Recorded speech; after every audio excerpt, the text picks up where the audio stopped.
Тышкы соода.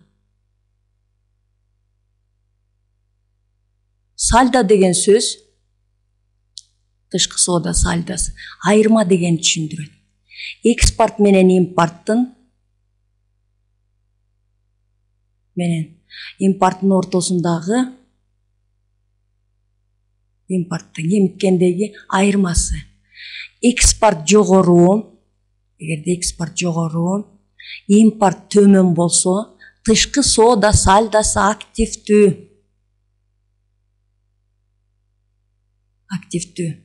Башкача айтканда, мына 2011-жылы деле бизде тышкы соода сальдасы болгону 5% түзүп атса, экспорт, импортубуз 13,6% түзүп атат. Демек тескерисинче импорт жогору болуп атат. Импорт жогору 2011-жылы, экспорт төмөн 7-8%ке төмөн болуп атат. Бул учурда импорт төмөн болуп атат, импорт жогору болуп атат. Импорт жогору, экспорт төмөн болгон учурда пассивдүү, тышкы соода сальдасы пассивдүү. Башкача айтканда, терс дегенди түшүндүрүп атат. Терс менен айырма чыгып калып атат да, мына 2012-жылы дагы 12%га кыскарган экспорт.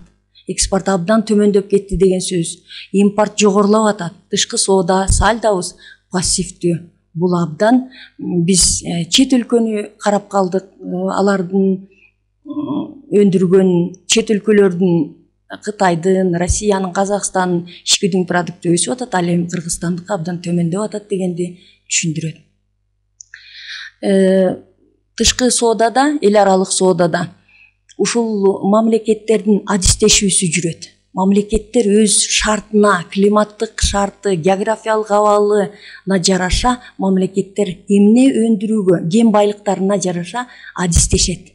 Мамлекеттердин адистешүүсү жүрөт. Адистешүүсү. Башкача айтканда, Кыргызстан мисалы айыл чарба продуктыларын адистешкен. Продуктыларын өндүрүүгө, электр энергиясын өндүрүүгө, себеби тоолуу өлкө болгондуктан суу ресурстары мол. Ушул суу ресурстарына, мисалы бир эле Нарын дарыясында канча гидрогестер курулгандыгын биз билебиз. Мына ушул сыяктуу мамлекеттер артыкчылыкка ээ болушат экен. Экономисттер эки артыкчылыкты бөлүшөт: абсолюттук артыкчылык жана салыштырмалуу артыкчылык. Абсолюттук артыкчылык болгондо өндүрүш факторлору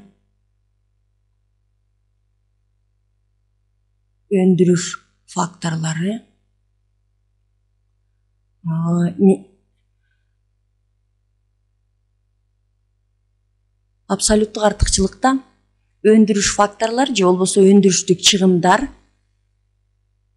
тигил же бул продуктун өндүрүүдө, товарды өндүрүүдө чыгым жокко эсе болот. Мына бул өндүрүш чыгымдары. Мисалы мына бул жерде мисал келтирилгендей, Бразилия кофе өндүрүү боюнча, мына бул жерде кофе десек, Бразилия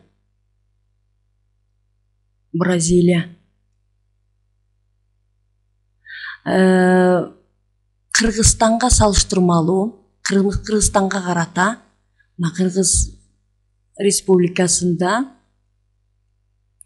кофе өндүрүүгө өндүрүш чыгымдары керек. Ошого шарт түзүшүбүз керек. Бизде өспөйт.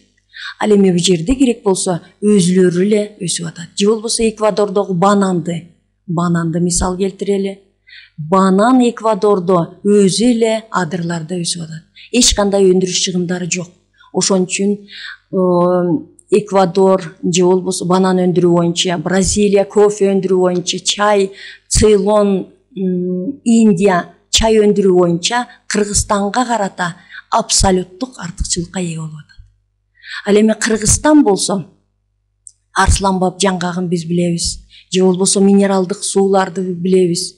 Ушул эле Турцияга же болбосо жана башка өлкөлөргө салыштырмалуу абсолюттук артыкчылыкка ээ болот деп айта алабыз. Ошондой эле салыштырмалуу артыкчылык, өзү эле аты айтып тургандай, салыштырмалуу артыкчылык болгондо өлкөдө альтернативалык салыштырмалуу артыкчылыкта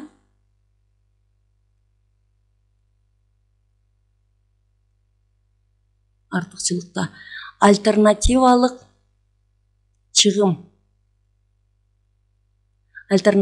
чыгымдар жокко эсе болсо, же болбосо тандоого аргасыз болсо, мисалы бул жерде буудай менен картошка мисал келтирилген, Кыргызстан менен Казакстанды мисал келтирсек, мисалы Казакстанда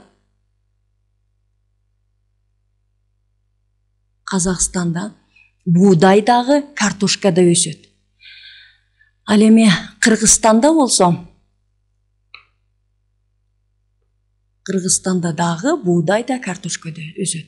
Казакстан кургагыраак жерлери, мындай айдоо аянты ээлеген орду климаттык шарты кургакчылыраак келгендиктен бул буудай кургакты сүйгөн, ысык жылуулукту сүйгөн өсүмдүк экенин биз билебиз. Эртерээк жакшы түшүм берип, түшүмдүүлүгү мол болгондуктан Казакстан Кыргызстанга караганда буудайга адистешкени оң. Буудайды өндүрүп эле кыргыздар менен буудайына картошканы алмаштырып алганы.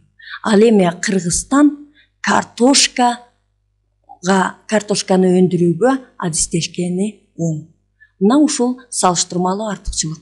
Болбосо Америка Кошмо Штаты менен Германияны мисал келтирсек болот.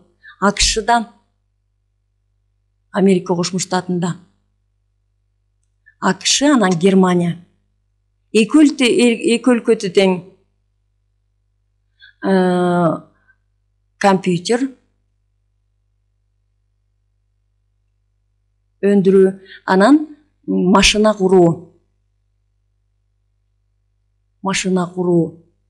жакшы жолго коюлган, өнүккөн десек болот. Бирок көбүрөөк жакшыраак адистешкени бул Германия Мерседес машинеси менен дүйнөгө таанымал экенин биз билебиз. Германия машина курууга гана көбүрөөк басым жасап, көбүрөөк чыгарганы оң экен дагы. Ал эми компьютер бул IBM'ди биз билебиз. IBM. Мына ушул компьютерди өндүрүү боюнча Америка Кошмо Штаты адистешкени оң деп түшүнөбүз. Мына ушул эл аралык сооданы дагы тоскоолдуктары менен кийинки сабакта улантмакчыбыз.